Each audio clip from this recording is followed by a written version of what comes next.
الحمد لله رب العالمين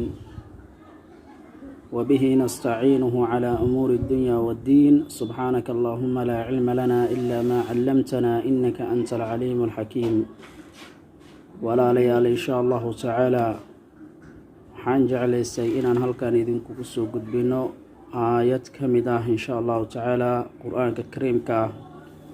تاسو معنوين حنبارسا الله سبحانه وتعالى وحوليه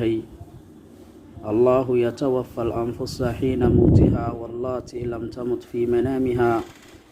فيمسك التي قضى عليها الموت ويرسل الأخرى إلى أجل مسمى إن في ذلك لآيات لقوم يتفكرون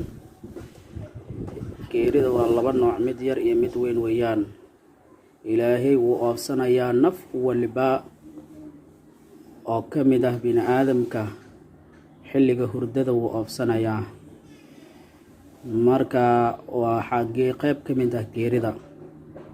waxay kaloo noo cadeynaysaa intaasi kadib naftii aan waqtigeeda geerida la gaarin inuu ilaahay soo fasaxayo uu soo dirayo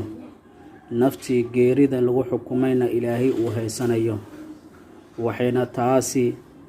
u tahay aayad ama calaamad lagu cibro qaato dad fakaraya ayay u tahay ayuu ilaahay subxaanahu wa tacaala leeyahay marka waxaan rajaynayaa insha allahu tacaala in wax badan aad ka faa'iidi doontaan insha allahu tacaala sida aan anigaba ugu faa'iido mar walba insha allahu tacaala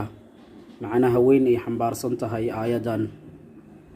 wixii aan qalday nafi shaydaan bay ka sugnaatay wixii aan saxayna xaq ilaahay bay ka ahaatay insha allahu tacaala walaalayaal shukran lakum wajazaakum allahu khayra aljazaa wassalaamu calaykum waraxmat ullaahi wabarakaatuh